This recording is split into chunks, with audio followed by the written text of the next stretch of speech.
Hello everyone और welcome back to the ज्ञानम। ठीक है, आज हम इस सीरीज को कंटिन्यू करेंगे एज आई प्रॉमिस्ड कि जैसे ही हमारे फंडामेंटल राइट्स कंप्लीट होंगे तो मैं आपको इसके एमसीक्यू प्रैक्टिस करवाऊंगा। ठीक है, इसका जो पर्पस होगा ना वो आपका ये होगा कि हम अब क्वेश्चंस ढूंढेंगे। ठीक है, हम उस पर डिपेंडेंट नहीं रहेंगे कि कोई बुक मिलेगी तो उसको करेंगे, वो तो हम चलो ठीक है प्रैक्टिस करते ही हैं। बट आई वॉन्ट कि आपका जो पर्पस है, अगर आप पढ़ते हैं तो उस पढ़ने के वक्त पर आपके एमसीक्यूज कैसे बनते हैं ये आपको खुद ढूंढना है। ठीक है, आज उसको प्रैक्टिस करेंगे। बिफोर दैट थोड़ा सा जो काम पेंडिंग है उसको कंप्लीट करते हैं। So let's begin.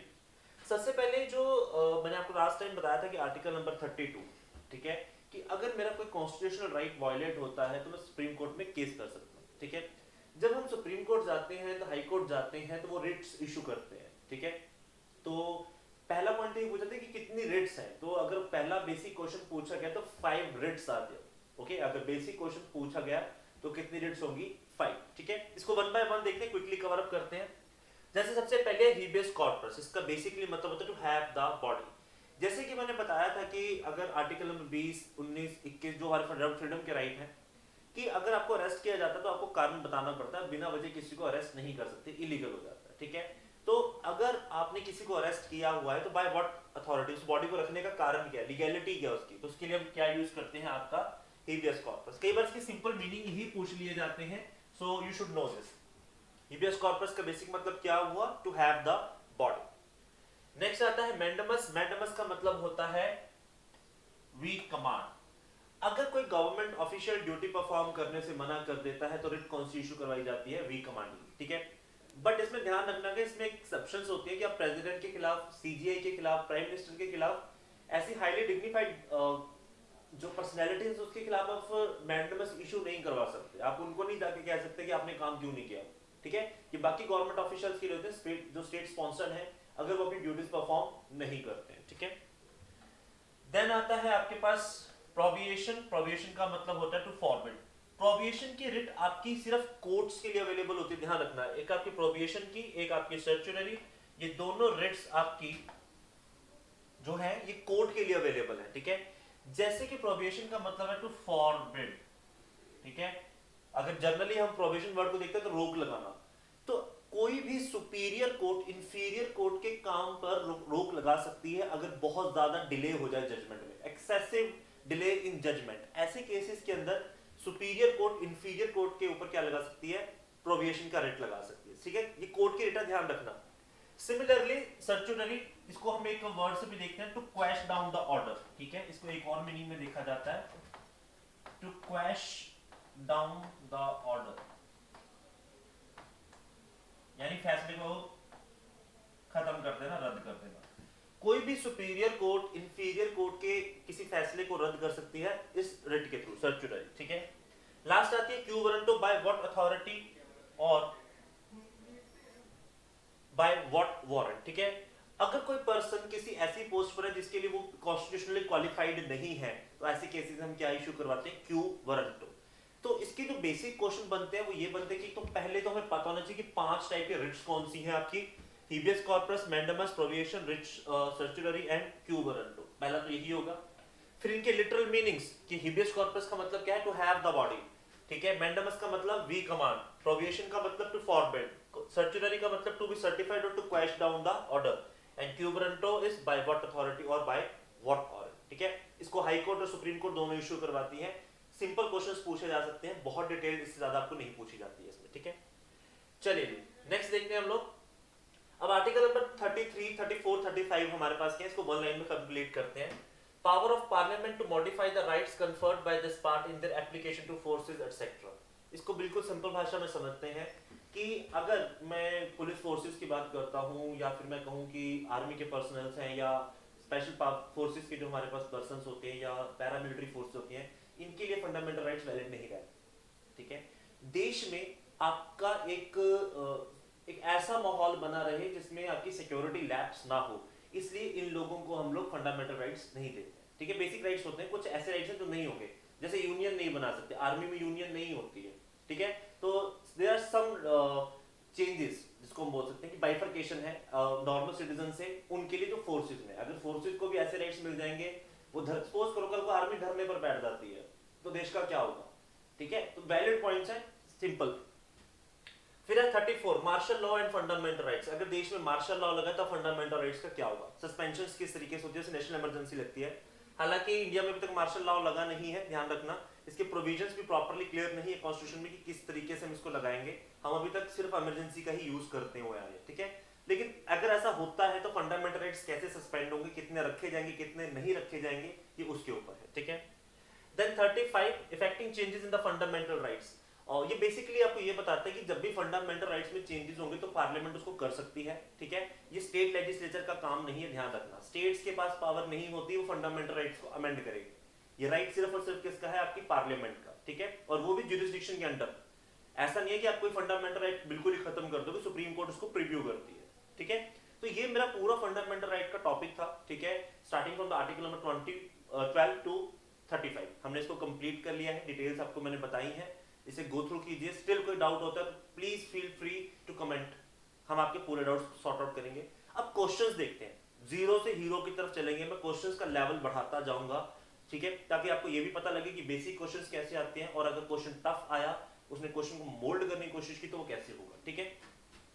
चलिए, सबसे पहला हमारा एमसीक्यू आता है, if an Indian citizen is denied a public office because of his religion, which of the following fundamental right is denied to him? अगर किसी व्यक्ति को धर्म विशेष के तौर पर किसी गवर्नमेंट ऑफिस से, कोई जॉब से या किसी पर्टिकुलर पोस्ट से डिनाई कर दिया जाता है कि आप इस पोस्ट पे नहीं जा सकते, ठीक है। मैं किसी को कह दूं ये जूइश आदमी है, इसको हमने पोस्ट नहीं देनी है, ये सिख है, ये हिंदू है, ये मुस्लिम है, ईसाई है, कोई भी व्हाटएवर, अगर उसको इस बुनियाद पर हम किसी तरीके की जॉब देने से मना करते हैं तो उसका कौन सा फंडामेंटल राइट वायलेट है? बहुत सिंपल क्वेश्चन है, स्टेटमेंट लंबी है, लेकिन ध्यान से देखा जाए तो आंसर मिल सकता है। क्या उसका राइट टू फ्रीडम हनन हुआ, या राइट टू इक्वालिटी में फर्क आ गया, right to freedom of religion, right against exploitation, ठीक है। मैं इसका आंसर भी बताता हूं, लेकिन कई बार देखो कंफ्यूजन कहां पर होती है, ठीक है। हम लोग फ्रीडम को भी सोचना शुरू कर देते हैं कि अच्छा फ्रीडम भी तो होती है, रिलीजियस फ्रीडम है मेरे देश में, आगे रिलीजन वर्ड यूज होगा तो भी हम गलती करते हैं, लेकिन नहीं। आर्टिकल 15 में मैंने क्लियरली स्टेट आउट किया था, और आर्टिकल 16 उसको कोरिलेट करता है कि किसी भी तरीके का भेदभाव पब्लिक ऑफिस, इस क्वेश्चन का जो आंसर है ना वो इसके क्वेश्चन में है। हर बार जरूरी नहीं कि ऑप्शंस में आंसर्स होते हैं, आपको क्वेश्चंस ढूंढने हैं कि क्वेश्चन में पूछा क्या गया है, according to that look for the options. कि क्वेश्चन स्मार्ट है, ये क्वेश्चन सिंपल नहीं है, मैं आपको बता देता हूं, क्योंकि यहां पर जो मिस्टेक करने के चांसेस है मैं अभी भी आपको क्लियर कर देता हूं। लोग article option B, A B C तीनों में कंफ्यूज होंगे, आई नो दिस, ठीक है। लेकिन इसका राइट आंसर बनेगा right to equality. Article number 15 कहता है कि किसी भी तरह का भेदभाव धर्म जात पात के नाम पर, किसी मेल पुरुष मेल फीमेल होने के नाम पर, या आप जहां पैदा हुए वहां पर मान्यता नहीं है, उसको मान्य नहीं करेंगे, ठीक है, निषेध है वो। और इसी को हम कंटिन्यू करते हैं आर्टिकल नंबर 16 में, जब हम गवर्नमेंट जॉब्स की बात करते हैं। तो क्लियर हुआ होगा, आई होप ये क्वेश्चन आपको। तो बात, मेरा मुद्दा यही था इस क्वेश्चन को बताने का कि जरूरी नहीं है कि हर बार ऑप्शंस ही आंसर बताते हैं, नहीं, आपका क्वेश्चन भी आपको आंसर बताता है, आपको क्वेश्चन देखना पड़ेगा, ठीक है। नेक्स्ट है हमारे पास, which of the following fundamental rights are available to against an individual. मैंने आपको बताया था कि कॉन्स्टिट्यूशन में कुछ राइट्स 1:1 होते हैं, जरूरी नहीं कि हर बार डिपार्टमेंट या स्टेट के अगेंस्ट केस होगा, कई बार आप एक इंडिविजुअल के अगेंस्ट भी केस कर सकते हो। तो कौन कौन से आर्टिकल है? 15 और 17 के केस में है, 17 एंड 23, 29 एंड 23 और 17 एंड 93। ये क्वेश्चन तभी अटेम्प्ट होगा जब आपको पता होगा, सीधा सा स्पष्ट बात है। ये क्वेश्चन या तो आता है या नहीं आता, जिसमें बीच का कोई काम नहीं है, ठीक है। इसका राइट आंसर है आपके पास B, article number 17 and 23, untouchability and human trafficking. एक राइट आपका इक्वालिटी का है, एक आपका एक्सप्लॉयटेशन का है। मैंने आपको उसमें भी मार्क आउट कराया था कि दो ही आर्टिकल ऐसे हैं जो आपके इंडिविजुअल राइट्स हैं। अछूत यानी कि आपको right against your right to untouchability वाला जो केस है हमारा, एबोलिशन ऑफ अनटचेबिलिटी की, कोई छुआछूत वाला केस नहीं होगा। दूसरा, ह्यूमन ट्रैफिकिंग और बेगार सिस्टम नहीं है इस देश में, ठीक है, वो एक इंडिविजुअल के अगेंस्ट भी चलता है। चलिए नेक्स्ट क्वेश्चन की तरफ चलते हैं। B.R. Ambedkar termed Article 32 of the Constitution as the heart and soul of the Indian Constitution. Which of the following fundamental right it contains? बहुत सिंपल क्वेश्चन है। इसी क्वेश्चन को अलग अलग लैंग्वेजेस में डिफरेंट पेपर्स में पूछा जाता है, और फंडामेंटल राइट्स का फेवरेट क्वेश्चन है, ठीक है। तो ये है आपका answer B again, right to constitutional remedies, article number 32। क्यों दिल और आत्मा कहने की वजह क्या थी कि अगर आपका फंडामेंटल राइट वायलेट होता है तो हम सीधा कंप्लेंट कहां कर सकते हैं? सुप्रीम कोर्ट में। जस्टिसबिलिटी है ना, अकाउंटेबिलिटी ले ली हमने, अगर यही ना हो तो संविधान जीरो है, ना दिल होगी ना आत्मा होगी, ठीक है ना। ये बिल्कुल ऐसा है जैसे आपके नेहरू जी ने स्टेटमेंट दी थी आर्टिकल गवर्नमेंट ऑफ इंडिया 1935 के against, we have been provided with the new car all bricks but no engine. जिस गाड़ी में इंजन ही नहीं है उस कार करोगे क्या?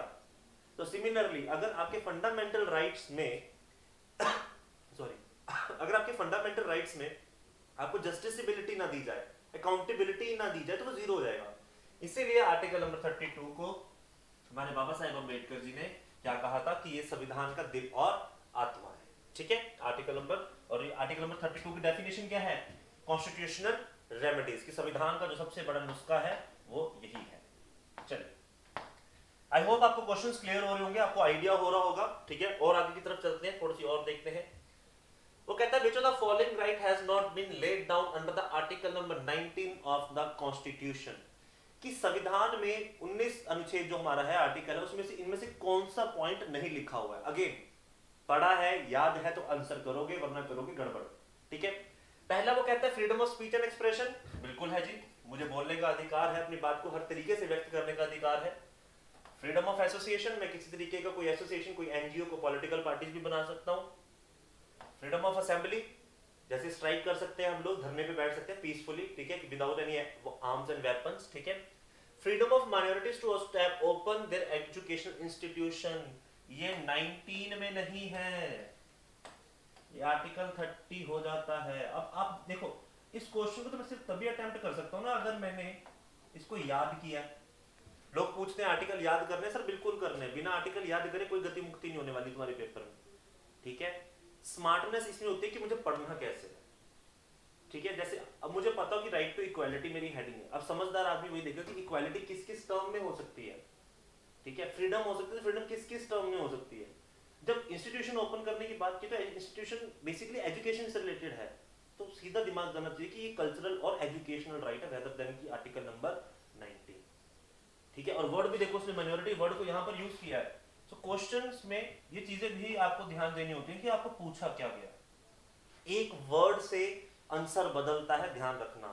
एग्जामिनर्स इसी चीज को देखते हैं, ठीक है, कि आपने उस चीज को नोटिस किया या नहीं किया। अगर किया है तो यू आर इन, अगर नहीं किया है तो डेफिनेटली यू आर आउट, ठीक है।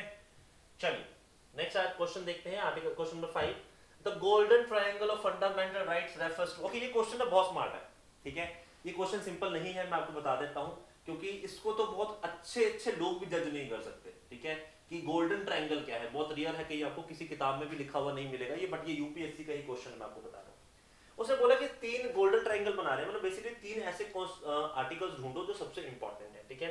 क्या वो 14, 19 और 21 है? Equality before law, freedom of speech and expression वाला, and personal life and liberty. या ये 14, 19, 32 के रेमेडीज इंक्लूड हो जाती हैं, 19, 20, 32 है, 14, 21, 32 है। बहुत क्लोज ऑप्शंस है, ठीक है। लेकिन इसका मैं आपको सीधा आंसर बताऊंगा। कुछ क्वेश्चंस ऐसे होते हैं जो एग्जामिनर पॉइंट ऑफ व्यू से बने होते हैं और उसका आंसर भी उसी के अकॉर्डिंग ही लेट डाउन किया जाता है। इसका आंसर है आपके पास 14, 19 एंड 21। 32 को मैं गोल्डन रूल में इसलिए नहीं लूंगा क्योंकि ये तो सीधा मुझे अकाउंटेबिलिटी दे रहा है ना, वो तो सीधा मुझे सुप्रीम कोर्ट, हाई कोर्ट देने की पावर दे रहा है जब मेरा कोई फंडामेंटल राइट वायलेट होगा। जब तक वायलेशन नहीं तब तक 32 का कोई काम नहीं है ना। तो पहला बिफोर द वायलेशन कुछ ऐसा होना चाहिए जो मुझे 32 तक की नौबत ही ना दे। तो article number 14, right to equality, कानून के लिए सब बराबर होने चाहिए। दूसरा, बोलने की, घूमने फिरने की, हर तरह के काम करने की आजादी होनी चाहिए। And personal life and liberty, मुझे अपनी जिंदगी को अपने तरीके से जीने का पूरा अधिकार होना चाहिए। तो अगर आप थोड़ा सा ध्यान देखते तो ये क्वेश्चन ये था, before the violation and after the violation. ये समझदारी अगर आप पेपर में दिखाते हो, इतना टेक्निकली इस सब्जेक्ट को समझते हो, तब होगा, ठीक है। और पॉलिटी में दोबारा रिपीट करो, पॉलिटी टेक्निकल सब्जेक्ट है, it's not a cramming subject कि आपने पढ़ा, याद किया, रट्टा मारा, हो गया। मैं आपके रट्टे मारे हुए में से भी ऐसे ऐसे क्वेश्चंस पूछ सकता हूं कि आप फंस जाओगे।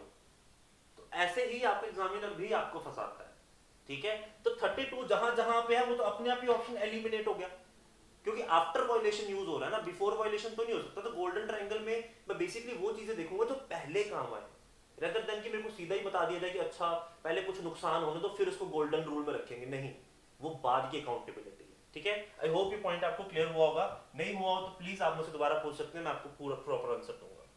Article number 6, right to vote and to be elected in India as, अच्छा ये क्वेश्चन मैंने स्टार्टिंग में डिस्कस किए थे आपसे, difference between constitutional right, legal right and fundamental right. अब वो कहता है कि आपका राइट टू वोट क्या है, आपका फंडामेंटल राइट है, नेचुरल राइट है, कॉन्स्टिट्यूशनल राइट है या लीगल राइट है। अब इस क्वेश्चन में थोड़ी सी गड़बड़ी है, मैं उसका आंसर आपको बताऊंगा कि ये आंसर एग्जामिनर के आंसर की में जस्टिफाइड कैसे होगा, ठीक है। आंसर है इसका कॉन्स्टिट्यूशनल राइट, ठीक है। अब मेरे लेक्चर के अकॉर्डिंग आप मुझे कहोगे सर ये तो लीगल राइट भी होना चाहिए, कॉन्स्टिट्यूशन लीगल होता है, लेकिन नहीं, सुनो इसको ध्यान से किस तरीके से, लीगैलिटी तो उसकी ओवरऑल है ही है ना। इस क्वेश्चन के अकॉर्डिंग वो आपको सिर्फ राइट टू वोट किस टर्म में पूछने की कोशिश कर रहे हैं कि कॉन्स्टिट्यूशन में लिखा है या नहीं किया हुआ है। ऐसा तो नहीं ना कि इसको अगर मैं सिर्फ लीगल राइट की कैटेगरी में लेता तो मैं कहता कि आईपीसी का कोई सेक्शन है या सीपीसी का कोई सेक्शन है तो वहां कहीं लिखा होगा, नहीं, राइट टू वोट जहां लिखा हुआ वो संविधान है। तो इसका आंसर हम पहले प्रोस्पेक्ट में कॉन्स्टिट्यूशनल राइट की फॉर्म में ही देखेंगे। अगर उसका हनन होता तो वो लीगल राइट की कैटेगरी में जाके हम उसको देखेंगे, लीगली मेरे को एक्शन लेना है कि संवैधानिक हक था तो इसने नहीं किया। पॉइंट क्लियर हुआ कि कॉन्स्टिट्यूशन में लिखा हुआ तो अपने आप में लीगल है, अगर हनन हो गया तो लीगैलिटी के टर्म में हम इसके ऊपर काम करेंगे। तो आंसर इसका क्या होगा हमारे पास, योर कॉन्स्टिट्यूशनल राइट। पेपर में ध्यान देना अगर ऐसे क्वेश्चंस पूछे जाते हैं, ठीक है। चलिए जी नेक्स्ट क्वेश्चन देखते हैं।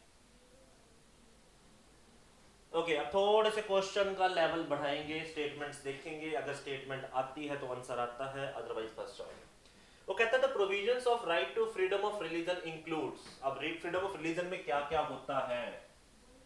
सबसे पहले freedom to propagate the of religion, क्या मैं अपने रिलीजन को प्रोपेगेट कर सकता हूं, ठीक है। अभी इसके आंसर्स आप लोग दोगे, मैं नहीं दूंगा आपको, ठीक है, क्योंकि ये मैंने बहुत डिटेल में कराए थे and I want you people to participate into that so that कि मैं आपके लिए और सारे एमसीक्यूज लेकर आ सकूं। ये अब आप लोगों के ऊपर डिपेंड है कि आपको एमसीक्यूज चाहिए या नहीं चाहिए, ठीक है। आप पार्टिसिपेट कीजिए, इस क्वेश्चन को आंसर्स कीजिए। क्लैरिटी नहीं है, क्लैरिटी के लिए हम लोग बैठे, हम आपको क्लैरिटी भी देंगे, but you have to answer this questions, try to participate into that, okay. वो कहते हैं कि freedom of propagation of religion है या नहीं है, ठीक है। Right to wear and carry kirpans by से, क्या सिखों का ये संवैधानिक अधिकार है, अगर मैं देखा जाए तो मेरा मौलिक अधिकार है, ये मेरा फंडामेंटल राइट है कि वो किरपांस को कैरी कर सकते हैं, ठीक है।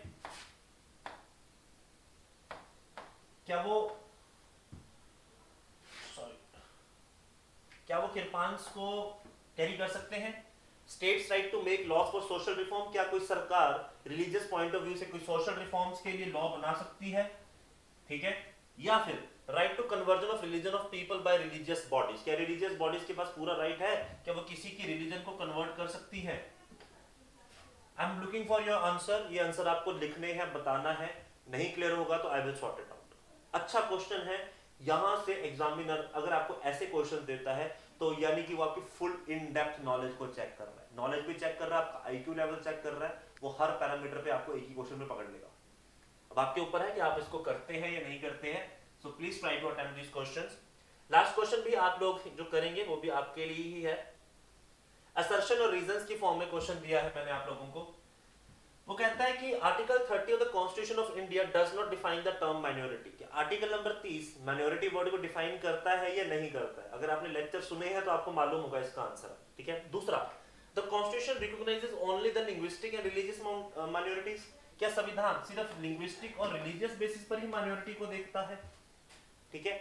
अब आपको इसका ना आंसर निकालना है। असर्शन और रीजंस का मतलब ये हो जाता है कि जो मुझे पहली स्टेटमेंट दी गई कि इसका सही रीजन ये है, इसके ऑप्शन ध्यान से देखो। वो कहता है both A and B are true and R is a correct explanation of A, यानी कि आर वाला जो रीजन है वो सही बताता है असर्शन को, यानी दोनों आपस में इंटररिलेटेड है। दूसरा, दोनों इंडिपेंडेंटली ट्रू हो जाए लेकिन एक दूसरे के लिए वैलिड नहीं है, ठीक है। तीसरा है वो कहता है ए ट्रू है आर फॉल्स है, या ए फॉल्स है आर ट्रू है उसके बाद। तो ऐसे क्वेश्चंस को अटेम्प्ट करने में थोड़ी सी कंफ्यूजन होती है जब ऑप्शन ए और बी को देखते हैं कि क्या वो इसकी सही एक्सप्लेनेशन दे भी रहा है या नहीं दे रहा है, तो यही आपकी टेक्निकलिटी हो जाती है सब्जेक्ट की।